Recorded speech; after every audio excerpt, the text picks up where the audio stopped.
أعوذ بالله من الشيطان الرجيم.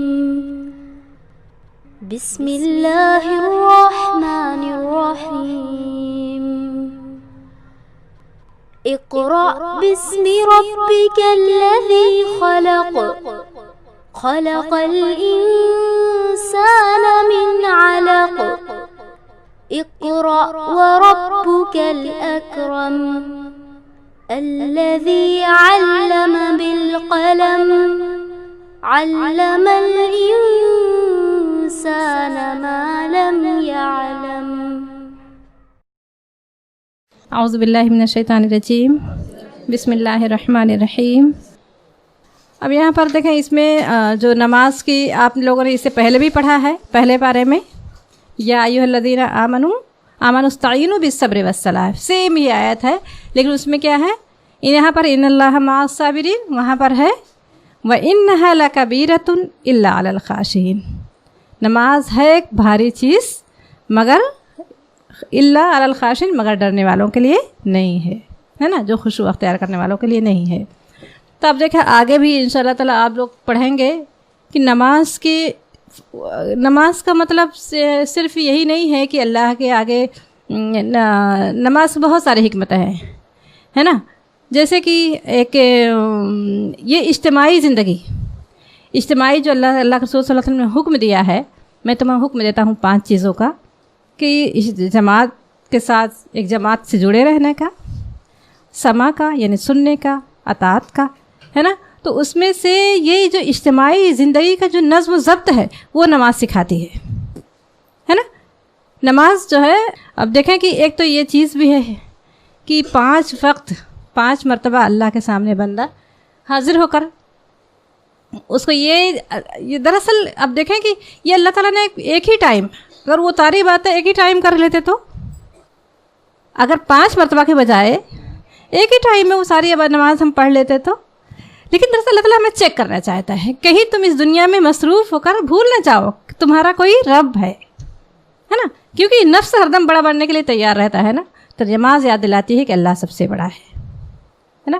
ہم نماز دیکھیں پڑھتے ہیں تو اللہ اکبر کہتے ہیں تو زبان سے بھی الفاظ ادا کرتے ہیں، اور پھر وہ لوگ دکان اپنی کھولتے ہیں نا تو پوجا پاٹ کرتے ہیں. اتفاق سے میں پہنچ گئی، کچھ لینا تھا مجھے جیلرس کے پاس، تو میں نے کہا یہ آپ لوگ دکان جب شروع کرتے ہیں تو اس سے شروع کرتے ہیں؟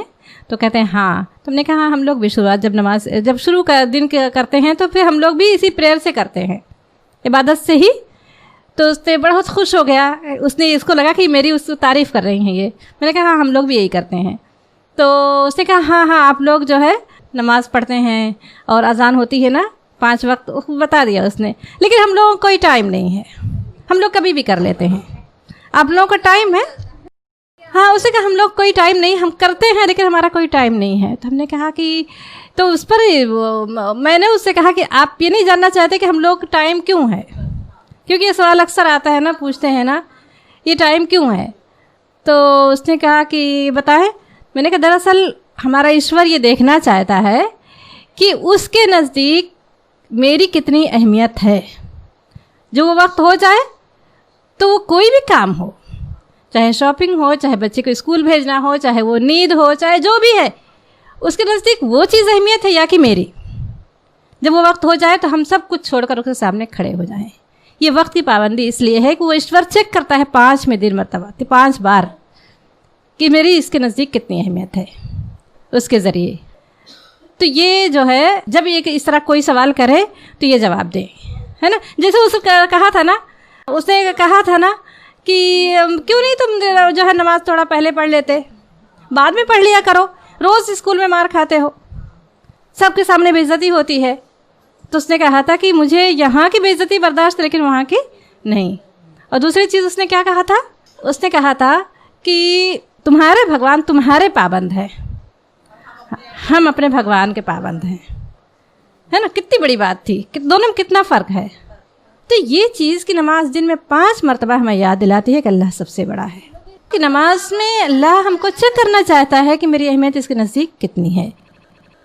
اگر ہم نے یہ بتایا کہ اگر ہم نے 5 مرتبہ دن میں ہم اللہ اکبر ہاتھ اٹھا کر ہم کہتے ہیں، جھکتے ہیں تو اللہ اکبر کہتے ہیں، سجدے میں جاتے ہیں تو اللہ اکبر کہتے ہیں، اٹھتے بیٹھتے اللہ اکبر، اللہ سب سے بڑا ہے، تو اس کے بعد بھی اگر ہمارے نفس کی بڑائی، نفس کا گھمنڈ، لوگوں سے ہم اپنے آپ کو برتر سمجھتے ہیں، جو یہ چیز اگر ہم نے دل سے ہم نماز خشوع و خضوع کے ساتھ ادا کریں گے تو یہ رہ جائے گی، ہے نا؟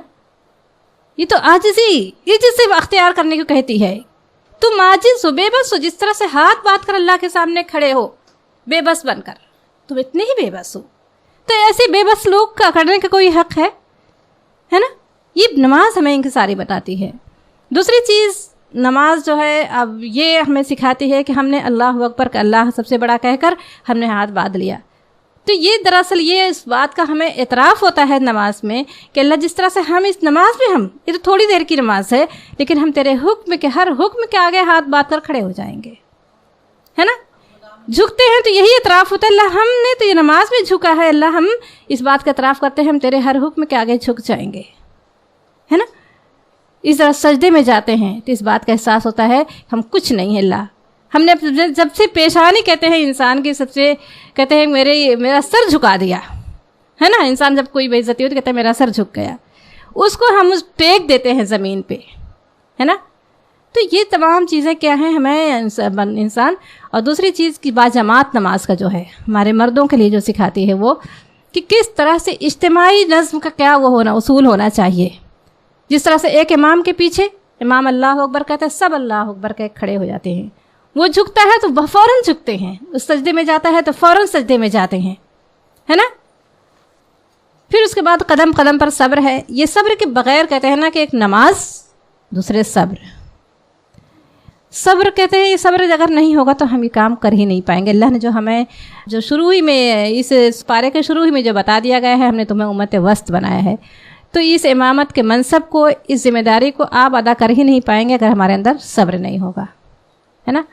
صبر قدم قدم پر ہوگا، قدم قدم پر ہوگا. اللہ کے بتائی ہوئی ذمہ داریوں کو پورا کرنے کے لیے قدم قدم پر صبر ہے. اب دیکھیں عباد الرحمن کی جو بتائی گئی ہے کہ رحمان کے بندے وہ ہیں، ہے نا؟ عباد الرحمن کی جو بتائی گئی ہے اس میں ہے وہ نرم چال چلتے ہیں، وہ جب جاہل ان سے مخاطب ہوتے ہیں تو ان سے بس سلام کر کے آگے بڑھ جاتے ہیں، اس سے الجھتے نہیں ہیں، ہے نا؟ اور وہ جو تفسیر کی گئی ہے اس میں بھی وہی قدم قدم پر اللہ تعالیٰ آخر میں بتا رہا ہے یہی لوگ ہیں کہ انہیں یہ بلند بالا مقام ملے گا کیونکہ انہوں نے صبر کیا تھا. جہاں پر بھی ہے اللہ تعالیٰ نعمتوں کا ذکر رہا ہے، اللہ تعالیٰ کہہ رہا ہے یہ ہے ان کی جزا کیونکہ انہوں نے صبر کیا تھا. جہاں بھی اللہ تعالیٰ اپنے نام کا ذکر کر رہا ہے، صبر کیا؟ صبر کا مطلب یہی ہے کہ رک جانا، اپنے آپ کو کنٹرول میں کر لینا، ہے نا؟ تو وہ چاہے لوگوں سے معاملات میں ہو، چاہے اللہ کے حقوق کو ادا کرنے میں، چاہے یہ نماز کا ہے نا؟ نماز کے لیے بھی اگر ہم اول وقت ادا کرنا چاہیں گے تو ہمارے اندر صبر ہوگا تو ہم کھڑے ہو جائیں گے ٹائم پر، ہے نا؟ تمام اس کو چھوڑ کر. تو یہ اللہ تعالیٰ فرما رہا ہے کہ یہ اللہ کے اس سے مدد مانگو، بے شک اللہ صبر کرنے والوں کے ساتھ ہے.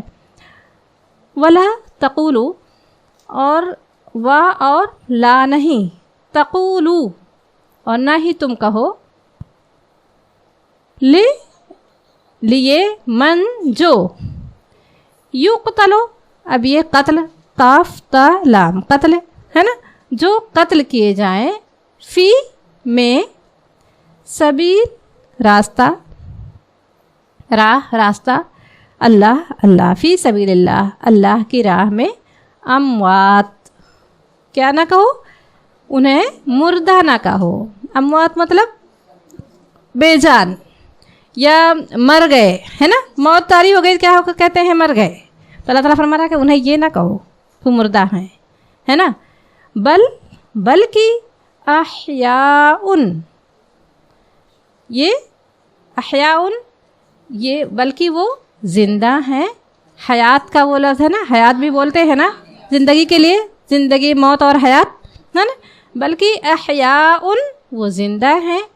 اموات بھی موت کی جمع ہے، یہ بھی احیاء بھی یحیی کہتے ہیں نا، وہ زندگی دیتا ہے. بل احیاء، بلکہ وہ زندہ ہیں. اور لیکن لا نہیں، تشعرون، یہ بھی آپ لوگ پڑھ چکے ہیں، شعور، ہے نا. اب دیکھیں اللہ کے رسول صلی اللہ علیہ وسلم نے شہید کس کو کہا ہے کہ جو علم حاصل کرنے کے لیے، اس نیت سے علم حاصل کرنے کے لیے گھر سے نکلا کہ وہ اس علم کے ذریعے اللہ کی اسلام کو زندہ کرے گا. علم حاصل کرنے کے بعد وہ اسلام کو زندہ کرے گا، اور راستے ہی میں اس کو موت آ جائے تو آپ نے فرمایا کہ اس کے اور میرے درمیان صرف 1 درجے کا فاصلہ ہوگا، صرف 1 درجے کا. اسے بھی شہید کہا گیا ہے جو علم حاصل کرنے کے نکلے اور راستے میں سے موت آ گئی.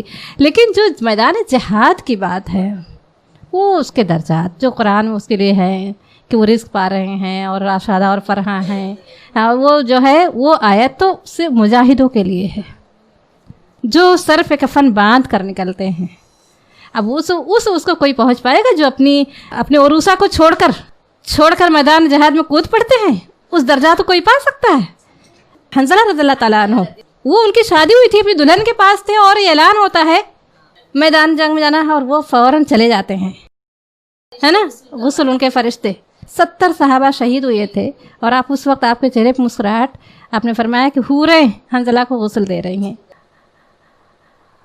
ولا تقولوا، اور تم نہ کہو، لمن یقتل، ان کے لیے جو یقتل قتل کیے جائیں، فی سبیل اللہ، اللہ کی راہ میں، اموات بے جان یا مردہ، بل احیاء، بلکہ وہ زندہ ہیں، لیکن لا تشعرون، تمہیں شعور نہیں ہے، تمہیں خبر نہیں ہے.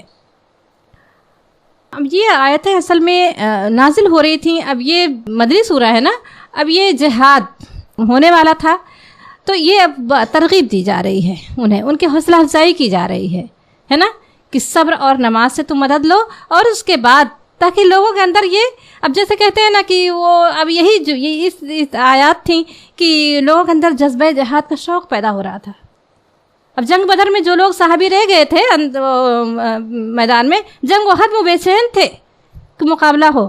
اللہ کے رسول نے مشورہ جب کیا جنگ احد میں کہ ہم یہاں رہ کر اپنا دفاع کریں، مدینے میں رہ کر، یا کہ چل میدان میں چل کر مقابلہ کریں، تو ان تمام نے کہا کہ نہیں اللہ کا رسول. اس میں سب سے زیادہ بے چین حضرت حمزہ تھے کہ اللہ کا رسول ہم چاہتے ہیں کہ چل کر میدان میں 2 ہاتھ ان سے کریں، ہے نا. یہ شوق ان کے اندر پیدا ہو رہا تھا.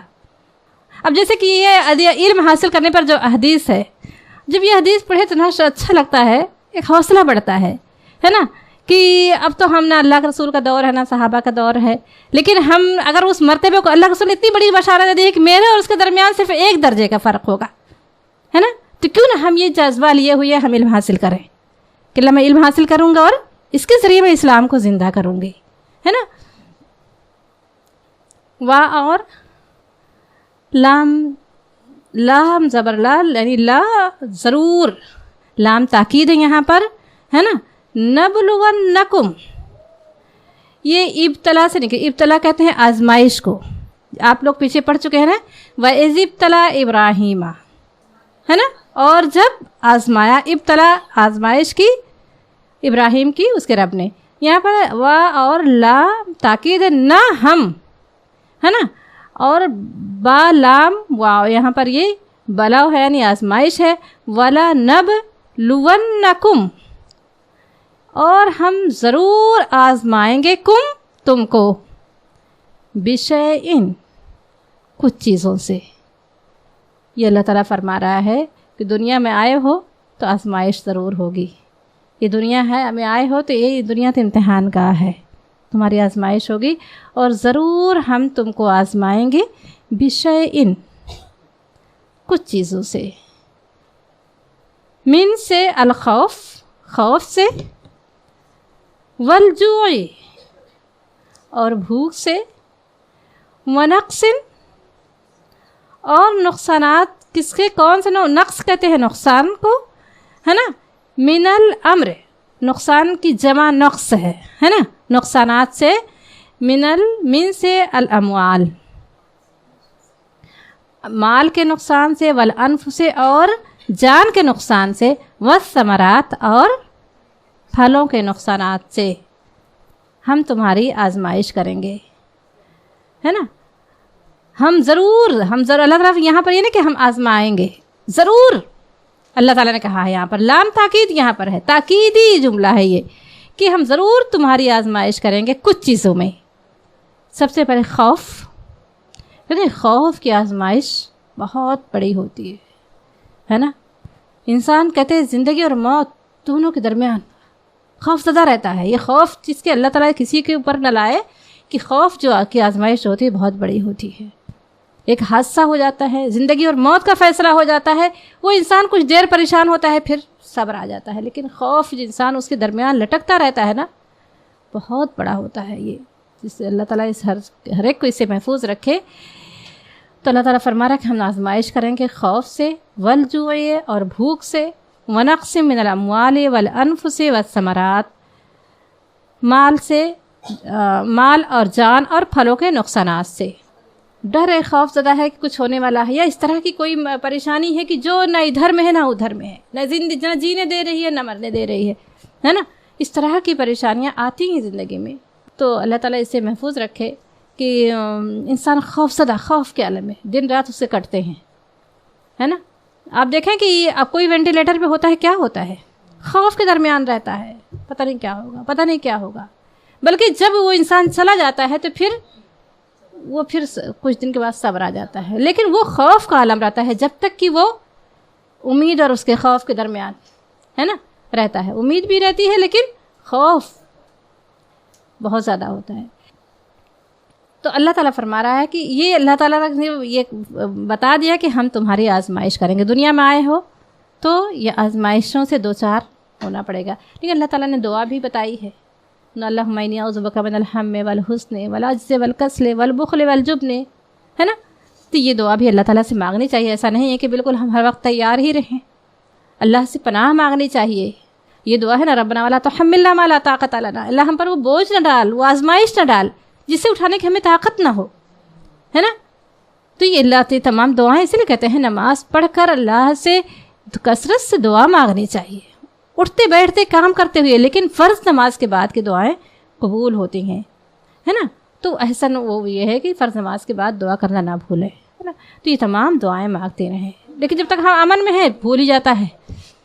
اللہ تعالیٰ فرما رہا ہے وبشر الصابرین. لیکن جب اگر آ ہی جائے, اللہ سے پناہ مانگتے مانگتے اگر آزمائش آ جائے تو پھر وبشر الصابرین, تو نبی صلی اللہ علیہ وسلم بشارت دے دے صبر کرنے والوں کو, ہے نا.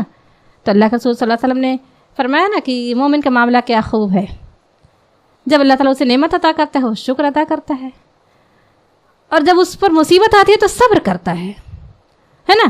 اللہ ہی سے لو لگاتا ہے, اللہ ہی سے پناہ مانگتا ہے, اللہ ہی سے اس کی دور کرنے کی دعا کرتا ہے. لیکن کہنے کا مطلب یہ کہ وہ معتدل رہتا ہے ہر حال میں, نہ اتنا غم سے وہ ہو جاتا ہے ساری دنیا کو پریشان کر کے وہ رکھ دے, اور خوشی میں اتنا پھولا سما جاتا ہے کہ ساری دنیا کا سکون برباد کر دے, ہے نا. وبشر الصابرین کا مطلب یہ ہے, یہ دیکھو کہ اللہ کی اس میں کوئی مصلحت ضرور ہوگی. اللہ کی اس میں اللہ یہ اطمینان رکھے, اللہ مجھ سے زیادہ جتنا میں اپنی ذات سے محبت کرتی ہوں, اللہ اس سے زیادہ مجھ سے محبت کرتا ہے, تو بھی صبر آئے گا, ہے نا. جیسے کہ مریض تھیں, ان کے پاس ایک مومن انسان تھے, وہ ڈائلسس سینٹر میں تھیں. تو وہ آئے اور انہوں نے کہا کہ وہ کہہ رہی تھی اجازت نہیں ہے جانے کی, ڈائلسس ہو رہی ہے. تو انہوں نے کہا نہیں, مجھے تھوڑا سا ملنے دے, میں مریض سے بات کروں گا تو انہیں سکون ملے گا. تو جب اندر گئے تو انہوں نے کہا کہ انسان جس سے محبت کرتا ہے نا, تو اس کے دیے ہوئے دکھوں سے بھی وہ اس کو محبت ہو جاتی ہے. اس کی طرف سے کوئی آزمائش, کوئی پریشانی آتی ہے تو اس سے بھی اس کو محبت ہو جاتی ہے. جب اس کو یہ اطمینان ہو کہ میرا رب مجھ سے محبت کرتا ہے, تو اس کی ہر چیز کے دیے ہوئے ہر حالات سے اسے محبت ہو جاتی ہے نا. تو یہ چیز جو ہے پھر وہ شکوہ نہیں کرتا, اس سے یہ جانتا ہے میرا رب نے اس کے بدلے میرے لیے کوئی بھلائی ہی رکھی ہوگی, اس سے بہتر. اور یہی ہے نا کہ اگر یہ آزمائش میں انسان اللہ سے قریب ہو جاتا ہے, اور یہی تمام گمان جو ہوتے ہیں اللہ سے قریب کرنے والے ہوتے ہیں, تو جب قریب ہو جاتا ہے وہ آزمائش اس کے لیے رحمت ہے. اور اگر وہ اللہ سے شکوہ کرتا ہے تو آزمائش اس کے لیے شر ہے نا. اس لیے اپنا جائزہ لینا چاہیے کہ آزمائش میں اللہ سے قریب ہوئی ہوں یا اللہ سے بدگمان. اللہ سے بدگمان ہے تو وہ ہمارے لیے شر ہے, واقعی وہ ہمارے لیے آزمائش بن کر آئی. لیکن یہ اگر ہم اللہ سے قریب ہوئے ہیں تو ہمارے لیے وہ رحمت ہے. تو دیکھنے میں مصیبت, دیکھنے میں ہم پریشانی مبتلا ہے, لیکن وہ ہماری رحمت ہے, کیونکہ وہ ہمیں اللہ سے قریب کرنے کا ذریعہ بنی ہے. ہے نا. تو یہ اپنا جائزہ لینا چاہیے ایسے موقعوں پر جب کوئی پریشانی آئے.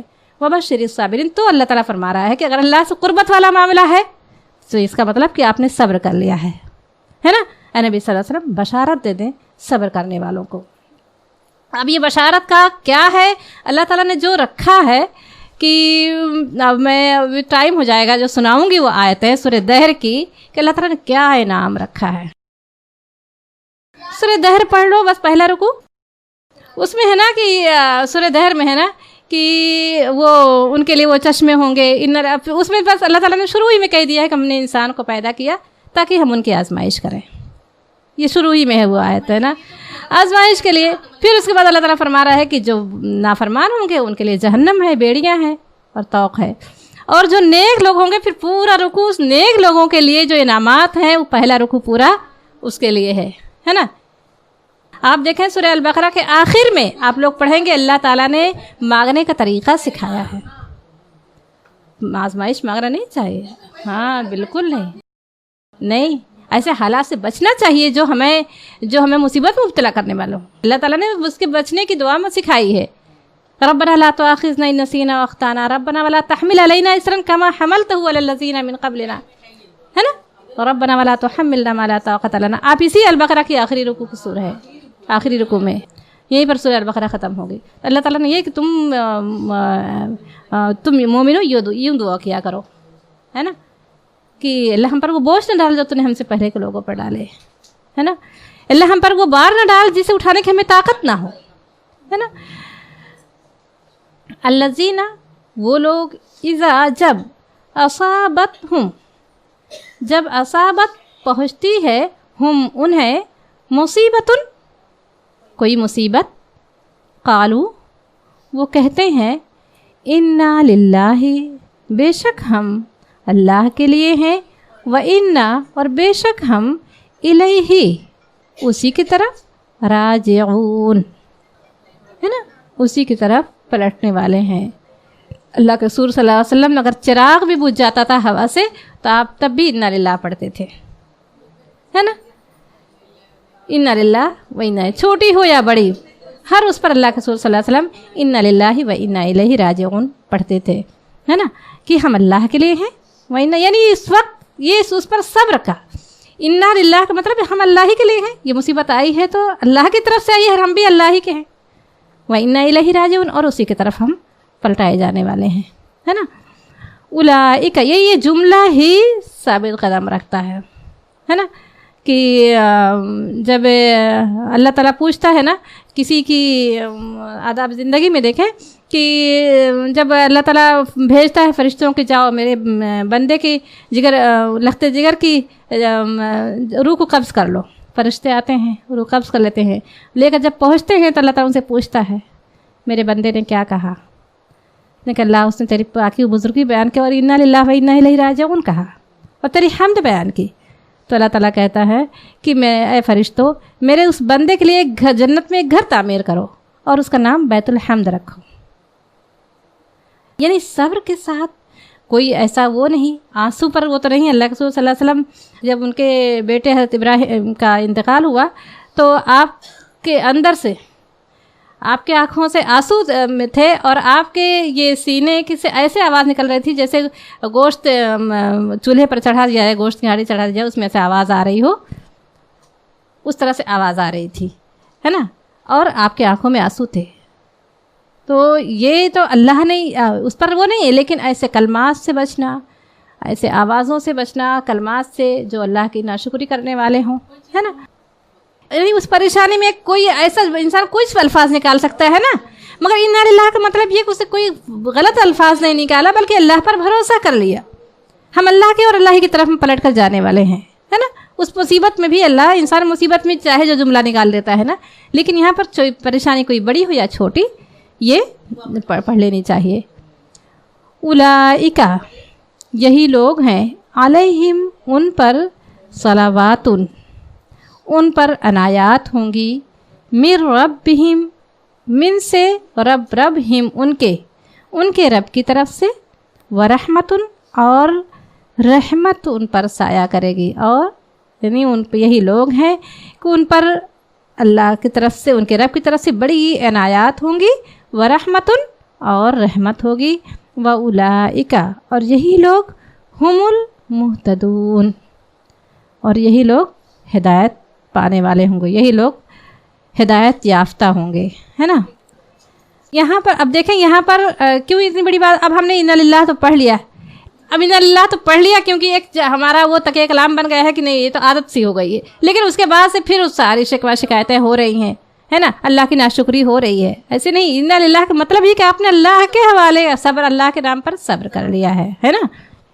انا بے شک الصفا صفا والمروہ اور مروہ من سے شعائر اللہ, یہ شاعر کہتے ہیں نشانی, اللہ یہ اللہ کی نشانیوں میں سے ہے نا.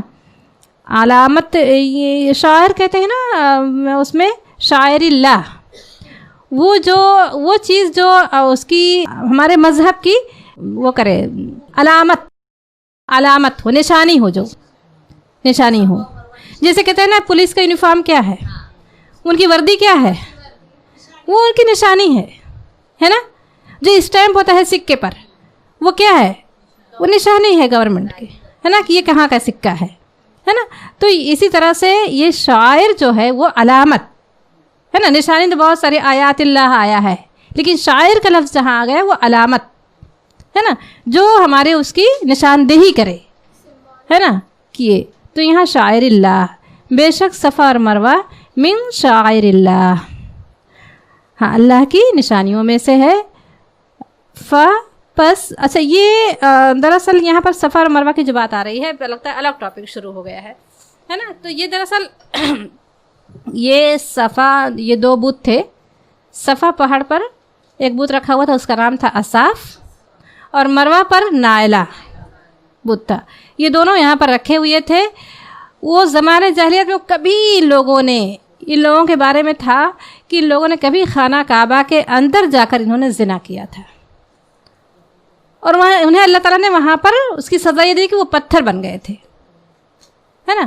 انہیں اللہ تعالیٰ نے پتھر بنا دیا تھا کہ اللہ کے گھر میں جا کر اتنا بڑا گناہ, زمانے جاہلیت میں بھی اس کو برا سمجھا جاتا تھا, اور یہ چیز تو بری ہے, یہ ہر مذہب میں برا سمجھا جاتا ہے. تو انہوں نے خانہ کعبہ میں جا کر یہ جرات کی تھی, تو اللہ نے انہیں پتھر بنا دیا تھا.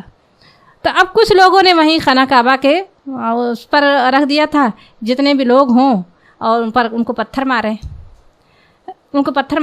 ان کی لعنت لوگوں کی ہو. ہاں, اب اس کے بعد کچھ دن اور گزرے, تب انہوں نے کیا کیا کہ اس کو اور اس پہ لے جا کر صفا پہاڑی پر رکھ دیا. اب ان کی وہ ہونے لگی, ہے نا, کہ یہ بت ہیں, یہاں پر کچھ ان کی خوبیاں تو رہی ہوں گی, یہاں رکھے ہوئے ہیں, یہاں پر کیوں رکھے ہوئے, لے جا کر سجا دیا صفا پہاڑی پر اور مروہ پر نائلہ کو. تو وہ پتھر بن گئے تھے, تو اس تراشنے کی کیا ضرورت تھی. اس کے بارے میں یہی آتا ہے. ہاں, ہاتھ سے بناتے ہیں نا, وہ کرتے, لیکن یہ تھی بڑی کوئی وہ تو تھے نہیں. ان کے بارے میں یہی آتا ہے کہ وہ جب پتھر بن گئے تھے تو ان کو خانہ کعبہ کے باہر لوگوں نے کر دیا, نکال دیا. تو اب وہاں پر تاکہ لوگ انہیں پتھر مارے. کچھ دن اور گزرے تو وہ لوگ ایک واقعہ بھی بھول گئے, ایک نسل اور گزری ہو گئی. ان کو لگا ہوگا کہ یہ ہیں یہاں پر, کیوں دروازے بھی کیوں رکھے ہوئے, لے جا کر پہاڑی پر رکھ دیا, ہے نا. اور تو یہ جو ہے, جو مدینہ کے جو لوگ تھے نا, یہ منات کے, یہ منات پر ان کا عقیدہ تھا, منات بدھ کو مانتے تھے. تو ہاں, منات کو مانتے تھے. تو ان کے ذہن میں وہ تھا کہ جو ہے ان کے اس کے بارے میں شکوک شبہات تھے کہ پتہ نہیں کون ہے, ان کو ہم کیوں پوجا کریں ان کی. تو یہ ایک شک تھا. دوسرے, جب صحابہ کرام نے جب اسلام قبول کر لیا تو ان کو لگا کہ یہ تو زمانے جاہلیت کی روایت ہے, صفا مروہ پر وہ دوڑتے تھے, بت رکھے ہوئے ہیں. تو اب جو ہے پتہ نہیں اس پر, اب اگر ہم کراہیت آتی تھی, ان کو کراہیت آتی تھی کہ اس کا ہم طواف اس پر صحیح کیوں کریں, ہے نا, یہ تو زمانہ جاہلیت کے مناسک ہیں. تو یہاں پر اللہ تعالیٰ اس کی وہ بتا رہا ہے کہ ان الصفا, بے شک صفا والمروہ اور مروہ من شعائر اللہ, یہ اللہ کے شعائر میں سے. یہ کیا شعائر ہے, اس کے کیا علامت ہے, اس کی کس چیز کی یاد دلاتی ہے کہ یہ تو حضرت حاجرہ کی یہ علامت ہے, وہ نشاندہی کرتی ہے کہ یہاں پر حضرت حاجرہ دوڑی تھیں, ہے نا. اس گھر کو آباد کرنے کے لیے کہ یہ مشقت جو پہلی مشقت اٹھائی تھی وہ ایک عورت تھی. تو اللہ تعالیٰ نے فرمایا کہ یہاں وہ تو شعائر اللہ ہے، اللہ کی شعائر میں سے ہے، وہ نشانیوں میں سے ہے. پس من جو اب دیکھیں وہ صفا مروہ کا جب نام آتا ہے تو حضرت حاجرہ علیہ السلام یاد آتی ہیں، ہے نا، کہ پہلی قربانی جو ہے اس گھر کو آباد کرنے کے لیے جو دی. ابراہیم علیہ السلام تو بعد میں آئے ہیں، لیکن جو پہلی قربانی تھی پر مشقت قربانی جو تھی، بہت بڑی قربانی تھی، وہ حضرت حاجرہ علیہ السلام نے دی ہے نا. اس ویرانے کو آباد کرنا آسان کام نہیں تھا، جہاں پر ایک چڑیا بھی پر نہیں مارتی تھی، صرف صحرا ریگستان تھا وہ، ہے نا. بہت سخت آزمائش تھی، لیکن کس طرح سے اب یہاں پر دیکھیں کس چیز کی ضرورت ہے؟ صبر. کہتے ہیں نا کہ اللہ کی راہ میں جو ہے سب سے بڑی چیز جو ہے وہ صبر ہے. اگر ان کے اندر صبر نہ ہوتا، ابراہیم علیہ السلام کو وہ دامن تھام کر ہو جاتی کہ نہیں میں یہاں پر نہیں رہنا ہے. ابراہیم علیہ السلام ان کو تو وہ کام کرنا تھا، مگر اتنے صبر و تحمل کے ساتھ جو اطمینان کے ساتھ وہ گئے، جو جملہ کہہ کر انہوں نے بھیجا، کیا یہ اللہ کا حکم ہے؟ اگر یہ اللہ کا حکم ہے تو اللہ ہمیں ضائع نہیں کرے گا. کتنا انہوں نے سکون اطمینان دلا کر بھیجا تھا اپنے شوہر کو، ہے نا. پھر اللہ تعالیٰ نے ان کو ضائع کر دیا. آج تک جب تک یہ دنیا رہے گی وہ حضرت حاجرہ کی یاد دلاتی رہے گی کہ صفا مروہ پر وہ دوڑی تھی، ہے نا. کتنا اللہ تعالیٰ کو اچھا لگا ہوگا کہ اللہ تعالیٰ رہتی دنیا تک کے تمام مسلمانوں کو حکم دیا، فرض کر دیا جب تک صفا مروہ پر نہیں دوڑو گے تمہارا حج نہیں پورا ہوگا، تمہارا عمرہ نہیں قبول کیا جائے گا، ہے نا. تو یہ تو ان کے شک تھا کہ یہ زمانے جاہلیت میں بھی ہوتا تھا اور بت بھی وہاں پر رکھے ہوئے ہیں، تو کیا یہ صحیح ہے صرف خانہ کعبہ کا طواف ہی کر لیں؟ تو یہاں پر اللہ تعالیٰ نے جواب دیا ہے کہ بے شک صفا و مروہ من شعائر اللہ، پس من جو حجہ، جو حج کرے، البیتہ، اس گھر کا. البیت یہاں پر آ گیا، بیت نہیں ہے بلکہ البیت آ گیا ہے، یعنی مخصوص گھر، یعنی خانہ کعبہ، ہے نا. جو حج کرے اس مخصوص گھر کا، یعنی اس خانہ کعبہ کا، او اعتمرا، یا عمرہ کرے، پس لا نہیں، جناح نہیں ہے گناہ، علیہ اس پر، آئیں یہ کی، یطوفا یہ کہ وہ طواف کرے، بہما، آپ یہاں پر دیکھیں ہما آیا ہے دو کے لیے، ہے نا، بہما ان دونوں کا. ایک ہوتا تو ہوا ہوتا، اگر جمع ہوتا تو ہم ہوتا، اب دو کے لیے آیا ہے نا تو ہما، بہما، تو وہ طواف کرے ان دونوں کا. اور من جو تطوع، اور جو خوشی کے ساتھ کرے، رغبت کے ساتھ، یہ تھوڑا سا آپ لوگ رٹا لگانا پڑے گا، ہے نا. اور جو خوشی کے ساتھ کرے، خیرن بھلائی، اور کو جو خوشی کے ساتھ کرے بھلائی، فإن اللہ تو بے شک اللہ، شاکرن قدردان ہے، شکر کے لیے، ہے نا، شکر بندہ کرتا ہے. یہاں پر اللہ تعالیٰ بھی کیا فرما رہا ہے؟ شاکرن، اللہ بھی شکر کرتا ہے. شکر کا مطلب قدردانی کرتا ہے. شکر کون کرے گا؟ جو قدردان ہوگا. ہم اللہ کا شکر ادا کریں گے جب ہمیں اس کی نعمت کا احساس ہوگا، ہے نا، یعنی ہم نے اس کی قدردانی کی، اس کی نعمت کا ہم نے احساس کیا. تو اللہ جب بندہ اللہ کے لیے صبر کرتا ہے، اللہ کے حکم بجا لاتا ہے، تو اللہ بھی قدردان ہوتا ہے. اس کے لیے بھی شاکرن کا لفظ آیا ہے نا. تو فإن اللہ شاکرن علیم، اللہ قدردان ہے اور جاننے والا ہے نا. تو یہاں پر یہ ہے کہ اللہ تعالیٰ فرما رہا ہے کہ یہ تو اللہ کا حکم ہے، وہ تو تمہیں بجا لانا ہی ہے. اگر تم خوشی سے وہ بھلائی کرو گے، دل کی رغبت کے ساتھ کرو گے، تو اللہ اس کا قدردان ہوگا. اور دل کی رغبت نہ بھی ہوئی، کراہیت بھی ہے، لیکن تب بھی وہ کرنا ہے کیونکہ اللہ کا حکم ہے نا. کتنی آیت ہوئی؟ 5 ہوئی. اچھا، تو یہ رکوع پورا کر دیتے ہیں.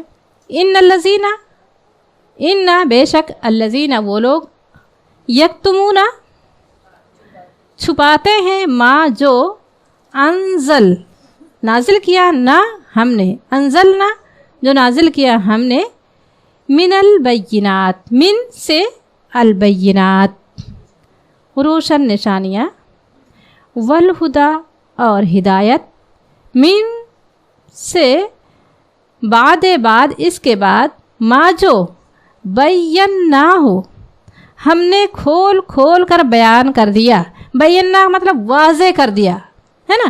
بینا ہو اسے ہم نے کھول کھول کر بیان کر دیا للناس سے لوگوں کے لیے فی الکتاب کتاب میں. اولئک یہی لوگ ہیں یلعنہم کہ لعنت کرتا ہے ان پر. یلعنو لعنت کرتا ہے ان پر اللہ. لعین سے نکلا ہوا ہے نا. شیطان کہتے ہیں لعین ہے نا. لعین کہتے ہیں نا. یلعنہم لعنت کرتا ہے ان پر اللہ. ویلعنہم ویلعنو اور لعنت کرتے ہیں ہم ان پر لاعنون. ویلعنہم اللاعنون اور ان پر لعنت کرتے ہیں تمام لعنت کرنے والے ہے نا یعنی فرشتے. الا الذین. اچھا یہاں پر جو یہ بار بار باتیں آ چکی ہے نا کہ یہ کس کے لیے بات ہو رہی ہے. کون لوگ چھپاتے تھے؟ جو یہودی کہتے ہیں نا کہ انہوں نے اللہ کی جو انہوں نے ان تمام چیزوں کو یہ ان کو پتہ تھا کہ یہ بدعت جو جاری ہو گئی تھیں ہے نا. جو صفا اور مروہ پر جو صاف اور نالا تمام جانتے تھے ہے نا. جو ان کو شکوک و شبہات تھے. تو اللہ تعالیٰ فرما رہا ہے کہ ہم نے جو ہم نے واضح کر دیا ہے کتاب میں یعنی ان کی تورات میں تمام باتیں لکھی ہوئی ہیں مگر اس کے بعد بھی وہ چھپاتے ہیں. تو اللہ تعالیٰ فرما رہا ہے کہ ان پر اللہ لعنت کرتا ہے اور تمام لعنت کرنے والے لعنت کرتے ہیں. الا الذین. اسی لیے اسی طرح سے ایک حدیث ہے اللہ کے رسول صلی اللہ علیہ وسلم نے فرمایا کہ اس آسمان کے نیچے آپ نے فرمایا کہ اللہ کی مخلوقات میں سے بدترین مخلوق وہ علماء ہیں جو اللہ کے لوگوں کو دنیا کمانے کے لیے ان کو گمراہ کر رہے ہیں. حقیقت وہ جانتے ہیں. اب جیسے یہ فتویٰ کہاں سے آ جاتا ہے؟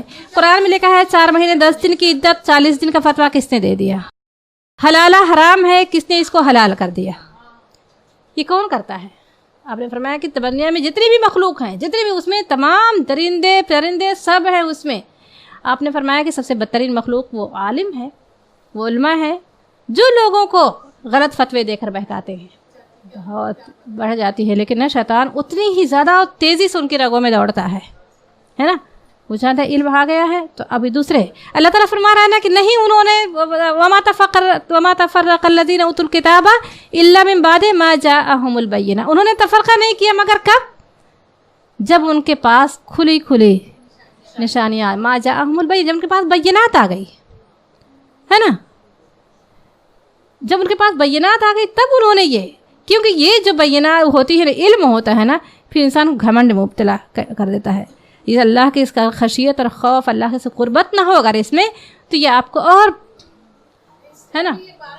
اب دیکھیں یہاں پر اسی کا یہ دیا ہے کہ علماء یہود کا سب سے بڑا قصور یہ تھا کہ انہوں نے کتاب اللہ کے علم کی اشاعت کرنے کے بجائے اس کو ربیوں مذہبی پیشہ وروں کے ایک محدود طبقے میں مقید کر رکھا تھا جو عبادت گزار ہے نا اور مذہبی پیشہ وروں کے ایک محدود مطلب وہ ایک خاص طبقہ تھا انہی تک محدود عوام تک اس کا ہوا نہیں. جب ہم وہ جو کہیں وہ اس پر آمین کہیں. ان کا علم نہ بتاؤ بس جو وہ پوچھیں ہم ہاں تاکہ وہ بحث مباحثہ کرنے کی ضرورت ہم سے نہ کریں ہے نا. کہ اس میں تو یہ ہے کہ باپ بیٹے سے بحث کر سکتا ہے بیٹا باپ سے کر سکتا ہے. یہ علم ہے نالج ہونے پر تو برابر سے بحث ہوتی ہے لیکن ان کو یہ تھا کہ ہم عالم صرف ہم ہی رہیں. اگر عوام بھی ہمارے جیسی ہو جائے گی تو بحث مباحثہ ہوگا ہے نا. تو کہیں گے ناراض کر دیا ہمارے کیا کہتے ہیں ان کو بڑے بڑے نام بھی ہوتے ہیں ہاں پیر صاحب کو مراد کر دیا ہاں ایک وہ بددعا دیں گے تو سب بگڑ جائے گا. یہاں پر دیکھیں یہاں پر جو بتایا جا رہا ہے نا کہ کیا چیز انہوں نے چھپا رکھی تھی. علماء یہود کا یعنی یہودی علماء کا سب سے بڑا قصور یہ تھا کہ انہوں نے اللہ کی کتاب کی اشاعت کرنے کے بجائے ہے نا اشاعت کرنے کے بجائے یہی جسے اس طرح سے اللہ کا رسول صلی اللہ علیہ وسلم کی یہی وہ تھا نا. علامہ اقبال کا شعر ہے نا ایک ہی صف میں کھڑے ہو گئے محمود ایاز نہ کوئی بندہ رہا کوئی بندہ نواز ہے نا. یہاں تو پوری وہ ہے کہ جو ہے عمر رضی اللہ تعالیٰ عنہ کے دور میں ایک بدو کہتے ہیں ان لوگوں نے اپنا ایک الگ بنا رکھا ہے جیسے آج کے عالم علماء کا ہے نا ان تک ہر ایک کی رسائی نہیں ہو سکتی ہے نا. اگر کوئی ملنا چاہے گا تو بڑا مشکل ہے ان سے ان کا اپائنٹمنٹ ملنا بڑا مشکل ہوتا ہے. تو ان کا یہی وہ تھا کہ انہوں نے کتاب اللہ کی علم کے اشاعت کرنے کے بجائے اس کو ربیوں اور مذہبی پیشہ وروں کے ایک محدود طبقے میں مقید کر رکھا تھا. مذہبی پیشہ وروں کہا گیا ہے نا. اور جبکہ یہ پیشہ اور عامہ خلائق تو درکنار، خود یہودی عوام تک کو اس کی ہوا نہ لگنے دیتے تھے۔ ان کا ایک علماء کا الگ گروپ ہوتا تھا، تمام یہودی کو بھی سب ایک ہی جیسے ہو جائیں گے، وہ بھی مولوی، تو ہم کیسے خاص رہیں گے؟ اسی لیے پھر جب عام جہالت کی وجہ سے ان کے اندر گمراہیاں پھیلیں تو علماء نے نہ صرف یہ کہ اصلاحی کوئی کوشش نہ کی، بلکہ وہ عوام پر اپنی مقبولیت برقرار رکھنے کے لیے ہر اس ضلالت اور ہر بدعت کو جس کا رواج عام ہو جاتا، اپنے قول و عمل سے یا اپنے سکوت سے الٹی سند جواز عطا کرنے لگتے۔ سمجھ میں آئی بات؟ جیسے آج ہو رہا ہے، تمام ہمارے سامنے ہے۔ اس سے بچنے کی تاکید مسلمانوں کو کی جا رہی ہے کہ دنیا کی ہدایت کام جس امت کے سپرد کیا جائے، اس کا فرض یہ ہے کہ اس ہدایت کو زیادہ سے زیادہ پھیلائے۔ اللہ کے رسول فرماتے ہیں بلغوا انی ولو آیہ، اگر ایک آیت کا علم ہو جائے تو اسے دوسروں تک پہنچا دو فوراً، اپنے تک محدود مت رکھو، ہے نا۔ آج بھی تو یہ اللہ تعالیٰ خالہ جان کو کرر اللہ تعالیٰ انہیں سکون نصیب کرے کہ انہوں نے اتنا عام کر کے، اتنا آسان کر کے جو کچھ انہیں آتا تھا انہوں نے آ کر پھیلا دیا۔ الا الذین تابوا، سوائے ان لوگوں کے جنہوں نے توبہ کی، واصلحوا اور اصلاح کر لی، وبینوا اور کھول کر بیان کر دیا، واضح کر دیا، فاولئک یہی لوگ ہیں، اتوب علیہم، اللہ تعالیٰ فرما رہا ہے اتوب، میں معاف کرتا ہوں، علیہم انہیں، وانا اور میں، التواب بہت ہی معاف کرنے والا، الرحیم رحیم ہوں، ہے نا۔ لیکن یہاں بھی اللہ تعالیٰ نے دروازہ کھولا ہے ابھی پلٹنے کا، ہے نا، بھی اللہ تعالیٰ نے دروازہ کھولا ہے، سوائے ان لوگوں کے جنہوں نے توبہ کر لی اپنی اس حرکت سے، وَأَصْلَحُوا اور اصلاح کر لیا، اپنے طرز عمل کو درست کر لیا، وَبَيَّنُوا اور جو کچھ چھپا کر رکھے تھے اپنے تک محدود رکھے تھے اس کو لوگوں تک پہنچا دیا، فَأُولَٰئِکَ أَتُوبُ عَلَيْهِمْ، تو اللہ تعالیٰ فرما رہا ہے کہ یہی لوگ ہیں جبکہ میں انہیں معاف کرنے کے لیے تیار ہوں، وَأَنَا التَّوَّابُ الرَّحِيمُ اور میں بہت ہی معاف کرنے والا مہربان ہوں۔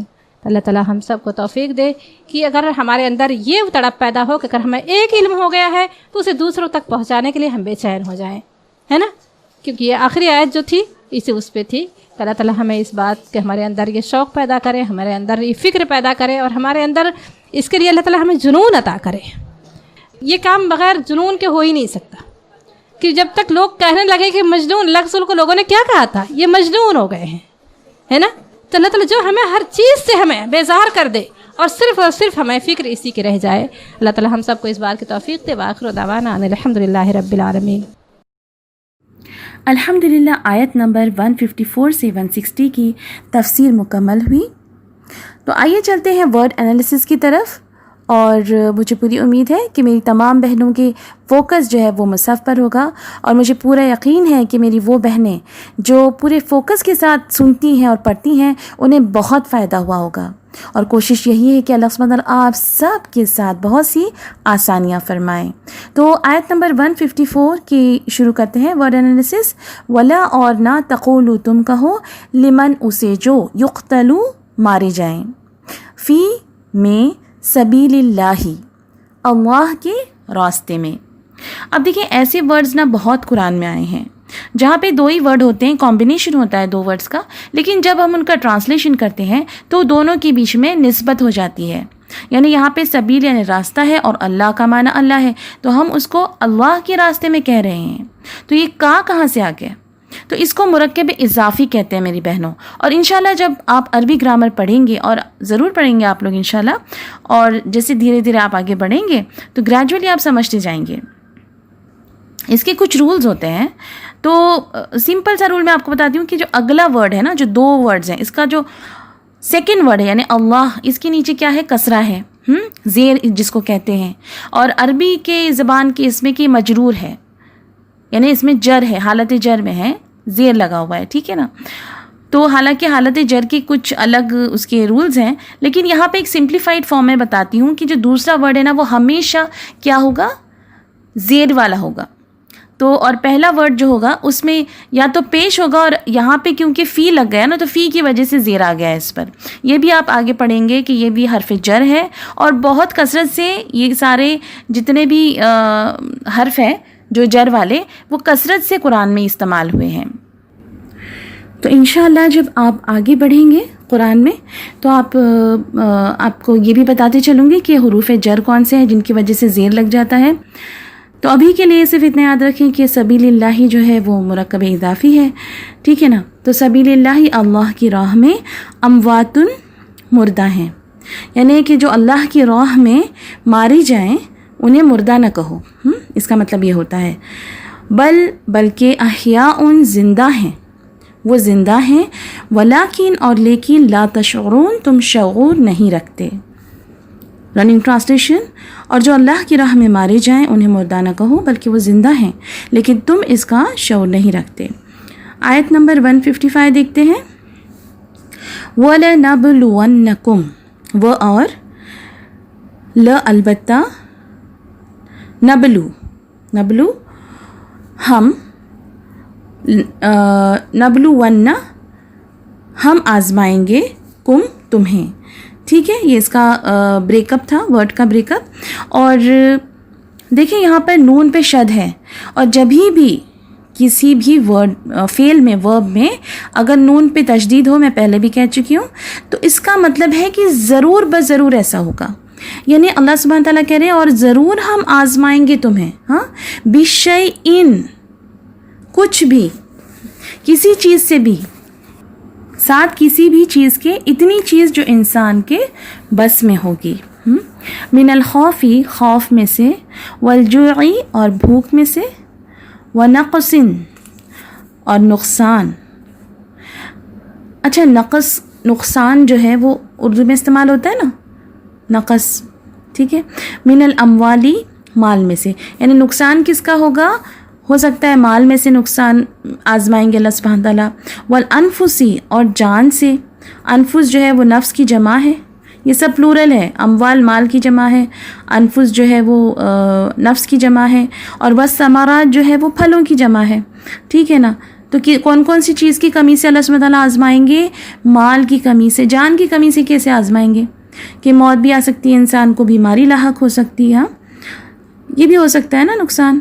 والثمرات، پھل یعنی کہ کھانے پینے کی چیزوں کی کمی، کچھ بھی ہو سکتا ہے. تو یہ سب آزمائشیں ہیں، لیکن سبحان اللہ، اللہ سبحانہ تعالیٰ لا یکلف اللہ نفسا الا وسعها، اللہ سبحانہ تعالیٰ کسی بھی نفس پہ اتنی تکلیف ڈالتے ہیں جتنا وہ اس کو برداشت کر سکے. یعنی جو بھی تکلیف آتی ہے وہ ہم بیئر کر سکتے ہیں. اللہ سبحانہ تعالیٰ ہر انسان پر اتنا ہی بوجھ ڈالتا ہے جتنا وہ سہار سکتا ہے. سبحان اللہ، ہمارا رب کتنا رحیم و کریم ہے. وہ بشر، اور خوشخبری دیں آپ خوشخبری دیں الصابرین، صبر کرنے والوں کو. صابرین جو ہے وہ صابر کی جمع ہے. ٹھیک ہے. اچھا، اب یہ صابر جو ہے نا، یہ فاعل کی وزن پر ہے، یعنی جو کام کرنے والا ہے اس کی وزن پہ. دیکھیں، فاعل صابر. اب صابرون بھی ہوتا ہے اس کا پلورل، اور صابرین بھی ہوتا ہے. تو اکارڈنگ ٹو دا سینٹینس، اگر سینٹینس کے حساب سے جو ہے کبھی فاعل جو ہے اس کا فاعلونا کے وزن پہ آ جاتا ہے، کبھی فاعلینا کے وزن پہ آ جاتا ہے. ٹھیک ہے نا. لیکن یہ ہے وہی، صبر کرنے والے. صابرونا بھی رہا تو صبر کرنے والے ہوں گے، صابرینا رہا تو بھی صبر کرنے والے ہوں گے. ٹھیک ہے.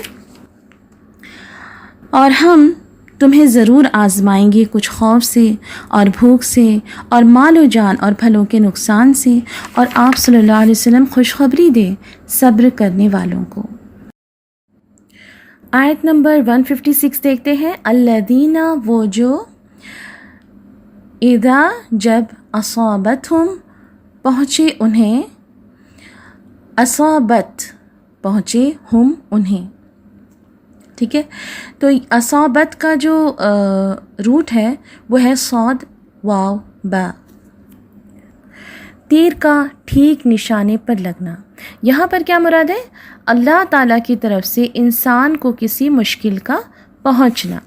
مصیبتن، کوئی مصیبت. کیوں یہاں پہ کوئی کیوں کر رہے ہیں ہم لوگ ترجمہ؟ بتائیں مجھے، چلیے کون بتائے گا مجھے؟ کیونکہ یہ سب نکرہ ہے تو اس کا ٹرانسلیشن کیا ہوگا؟ کوئی یا ایک. تو کوئی بھی مصیبت پہنچے. مصیبت کا بھی روٹ وہی ہے، صاد واو بے.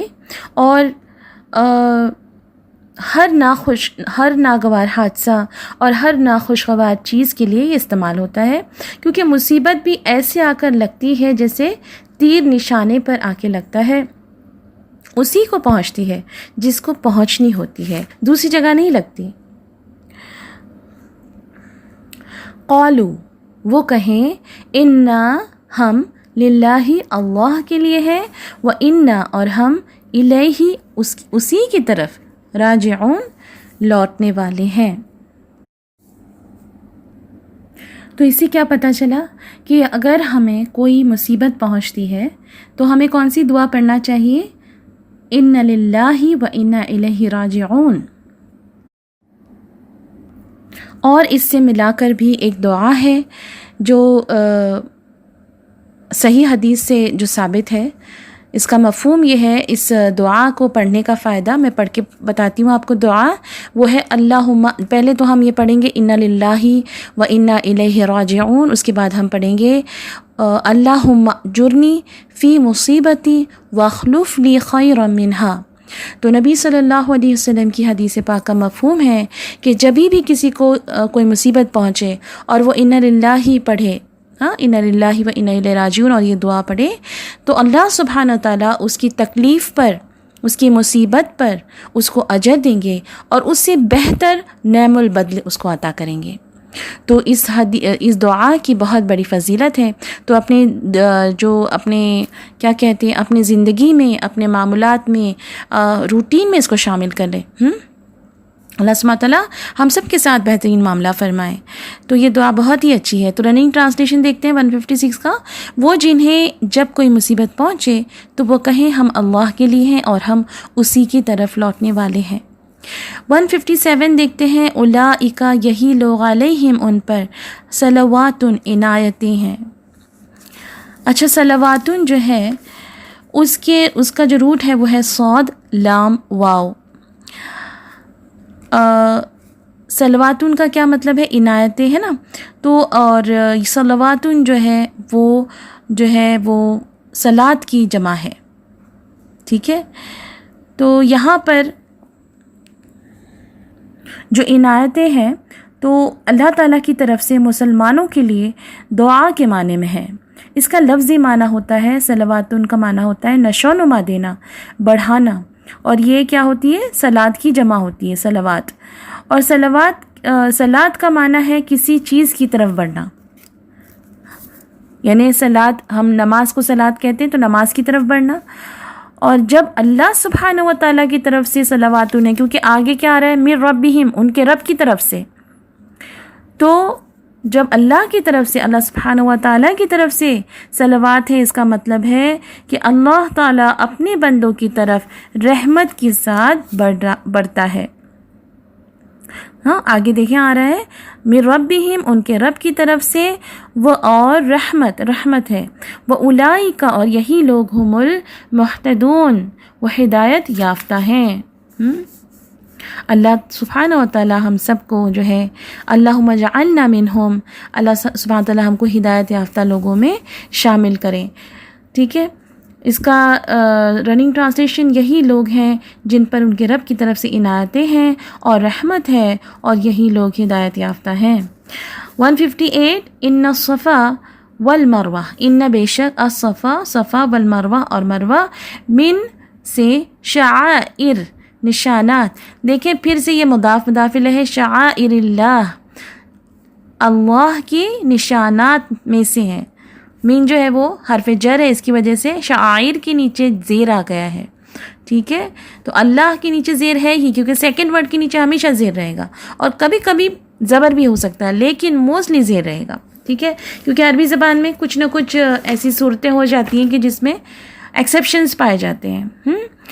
تو یہاں پر جو شعائر ہے، اللہ کے نشانیاں یا نشانات، یہ جو ہے شعیرتن کی جمع ہے، ایسی علامات جنہیں دینی لحاظ سے حرمت کا مقام حاصل ہو، جو حقیقت کا احساس دلانے والی ہو، ایسی علامات جو انسان کے اندر شعور پیدا کرنے والی ہو، ادب کی چیزیں، مقامات، علامات۔ تو شعائر اللہ جب کہا جاتا ہے تو اس کا کیا مطلب ہوا کہ وہ علامات جنہیں اللہ تعالیٰ نے قابل احترام قرار دیا ہے، ایسی چیزیں جو ہمیں اللہ کی یاد دلاتی ہیں اور ہمیں اللہ تعالیٰ نے ان کا احترام کرنے کا حکم دیا ہے۔ تو یہاں صفا مروہ کو جو ہے وہ شعائر اللہ کہا گیا ہے. اور اس کے علاوہ کون کون سی ایسی چیزیں ہیں نشانیاں اللہ سبحانہ تعالیٰ کی؟ اذان، مسجد، بہت ساری ہیں چیزیں. تو شعیرتن کا روٹ جو ہے وہ شین عین را ہے، شعر. اور شعر کہتے ہیں بال کو. تو شعور کا کیا مطلب ہوا پھر؟ جو بال جیسی باریک ہو. تو شعور کا شاعر سے ریلیشن شپ ہے. اور یعنی اس کا کیا مطلب ہے؟ وہ نشانیاں، وہ علامتیں، وہ چیزیں جو انسان کے اندر ایک خاص چیز کا شعور پیدا کریں. اور شعائر اللہ جب بن گئی تو وہ چیزیں دیکھ کر اللہ تعالیٰ یاد آئے، جن کا احترام اللہ نے ہم پر واجب کیا ہے. تو دیکھیں جیسے اگر اذان بھی جو ہے وہ شعائر اللہ میں سے ہے، اور کیا کرنا شعائر اللہ میں سے ہے، اور ہمیں کیا کرنا چاہیے؟ احترام کرنا چاہیے، بولنا نہیں چاہیے، ہمیں سننا چاہیے خاموشی سے. ایسی بہت ساری چیزیں ہیں جو انشاءاللہ آپ آگے پڑھیں گے. فمن پس جو حج البیت حج کرے خانہ کعبہ کا، اوے یا اعتمر عمرہ کرے، فلا جناح تو نہیں کوئی حرج علیہ اس پر، ان کے یطوفا وہ طواف کرے، بہما ان دونوں کا. ومن تطوع خیرا اور جو خوشی سے کرے کوئی نیکی کرے، فإن اللہ تو بے شک اللہ تعالی شاکرون قدردان، علیم جاننے والا ہے. تو 158 کا رننگ ٹرانسلیشن، بے شک صفا اور مروہ اللہ کے نشانات سے ہیں، بس جو کوئی خانہ کعبہ کا حج کرے یا عمرہ تو اس پر کوئی حرج نہیں کہ ان دونوں کا طواف کرے، اور جو خوشی سے کوئی نیکی کرے تو بے شک اللہ قدردان ہے، جاننے والا ہے، قدردان جاننے والا ہے. اوکے نیکسٹ ہے آیت نمبر 159. ان الذین بے شک جو لوگ یکتمون چھپاتے ہیں ما جو انزلنا نازل کیا ہم نے، من البیناتی کھلی نشانیوں میں سے، کھلی نشانیاں، والہدا اور ہدایت، من بعد اس کے بعد، ما بیناہ ہم نے واضح کر دیا اسے، للناسی لوگوں کے لیے. ہم نے بیناہ میں بریک کریں گے، بینا ہم نے بیان کر دیا اسے، للناسی لوگوں کے لیے، فی الکتابی کتاب میں، اولئک یہی لوگ، یلعنہم لعنت کرتا ہے ان پر، یلعن لعنت کرتا ہے، ہم ان پر، اللہ، ویلعنہم اور لعنت کرتے ہیں ان پر، اللاعنون لاعنون کہہ پڑھ سکتے ہیں، لعنت کرنے والے. اب دیکھیں یہ جو یلعنہم، یلعنہم اور لاعنون، ان دونوں کا بھی روٹ جو ہے نا سیم ہی ہے، لعنت کرنے کے لیے، لام عین نون. لیکن دیکھیں یہ جو لاعنون جو ہے نا وہ اسم ہے، لعنت کرنے والے، ناؤن ہے یہ، لعنت کرنے والا، ٹھیک ہے. لیکن یلعنہم جو ہے نا یہ ورب ہے، لعنت کرتے ہیں. اس میں کام کرنے کا پتہ چل رہا ہے نا کہ کچھ کر رہے ہیں، لعنت کر رہے ہیں. اور لاعنون میں کیا ہو رہا ہے؟ یہ کرنے والے لوگ ہیں. ہاں تو یہ اسم ہے، اور یہ لاعنون اسم ہے، اور یلعنہم کیا ہے؟ ورب ہے، ٹھیک ہے. تو لفظ کی پہچان کے لیے میں آپ کو یہ سب بتا رہی ہوں، آپ بالکل بھی فکر نہ کریں، گریجولی سنتے جائیں گے تو آپ کو سب انشاءاللہ آہستہ آہستہ خود بخود سمجھ میں آئے گا. یہ سب اس لیے بتایا جا رہا ہے تاکہ آپ کو ترجمہ رٹنا نہ پڑے، سمجھ کے آپ کریں، ٹھیک ہے.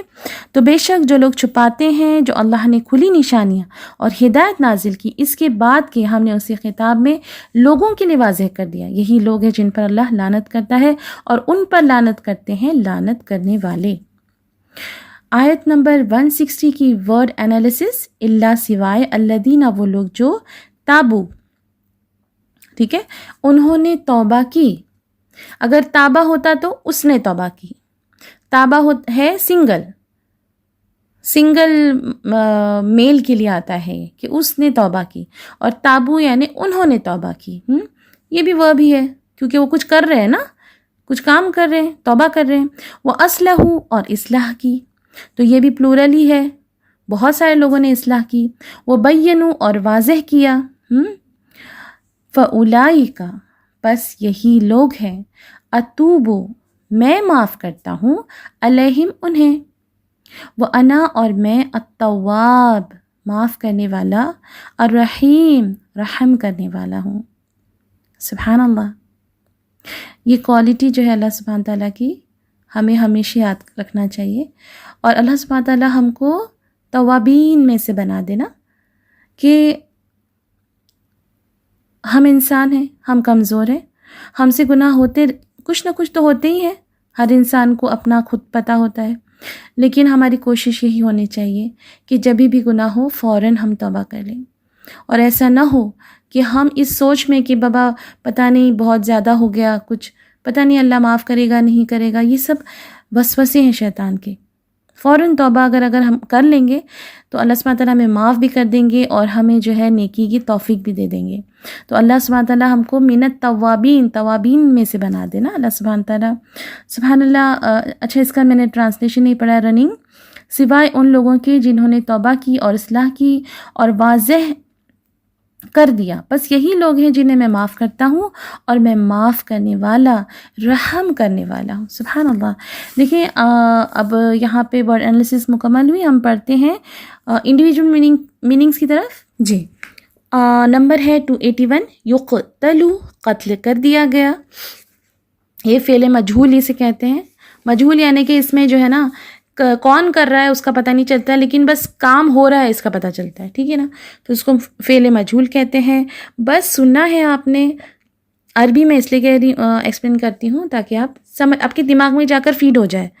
ہمارا دماغ کمپیوٹر ہے نا، تو کمپیوٹر میں جو چیز فیڈ ہو جاتی ہے نا تو وہ کام آتی ہے بعد میں، آپ سب کو پتہ ہے۔ اور ابھی تو ہم کون سے ایج میں ہیں، سب بہت زیادہ ٹیکنالوجی ہے، سبحان اللہ، لیکن اللہ سبحانہ تعالیٰ کی کریشن جو ہے وہ بہت ڈفرینٹ ہے، تو انسان کی ٹیکنالوجی سے کہیں بالاتر ہے، سبحان اللہ۔ تو یقتلو کہ قتل کر دیا گیا، نبلون ہم ضرور آزمائیں گے، جب بھی نون پہ شد ہو تو کیا ہوگا، ضرور، ضرور اس کی میننگ میں آئے گا، ٹھیک ہے نا۔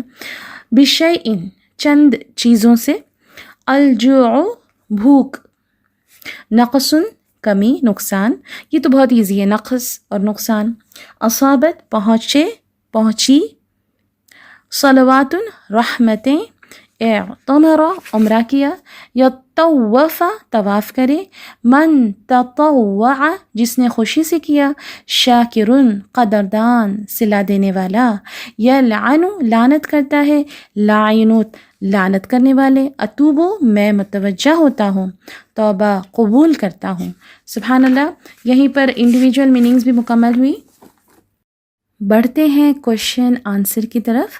سوال نمبر 81 دیکھتے ہیں، حج کسے کہتے ہیں اور عمرہ کسے کہتے ہیں؟ جواب، ذوالحجہ کی مقرر تاریخوں میں کعبہ کی جو زیارت کی جاتی ہے اسے حج کہتے ہیں، ان تاریخوں کے علاوہ دوسرے دنوں میں خانہ کعبہ کی زیارت کو عمرہ کہتے ہیں۔ سوال نمبر 82، اسلام سے پہلے صفا اور مروہ پر جو بت رکھے تھے ان کے نام بتائیں، نیز یہ کہ کس پہاڑ پر کون سا بت تھا؟ جواب، بتوں کے نام اصاف اور نائلہ تھے، صفا پر اصاف یا اصاف اور مروہ پر نائلہ نامی بت تھا۔ سوال نمبر 83، مدینے کے لوگ صفا اور مروہ کی سعی کرنے میں کراہیت کیوں محسوس کرتے تھے؟ جواب، ان پہاڑوں پر اصاف اور نائلہ نامی بت تھے، جبکہ مدینے والوں کا بت منات تھا۔ اللہ کے رسول صلی اللہ علیہ وسلم نے انہیں بتایا کہ صفا اور مروہ کی سعی ان بتوں کی وجہ سے نہیں ہے، بلکہ ان کا تقدس خدا کی طرف سے ہے، اور یہ حج کے مناسک میں سے ہے۔ تو آج کا سیشن یہیں پر مکمل ہوا۔ مجلس کے اختتام کی دعا پڑھتے ہیں۔ سبحان اللہ و بحمدہ، سبحانک اللہم و بحمدک، نشہد ان لا الہ الا انت، نستغفرک و نتوب الیک۔ اگلے سیشن میں ہم دوبارہ ملتے ہیں، اپنا بہت خیال رکھیے گا۔ السلام علیکم ورحمۃ اللہ وبرکاتہ۔ ويقال لك ارقي أعلى جنان في يوم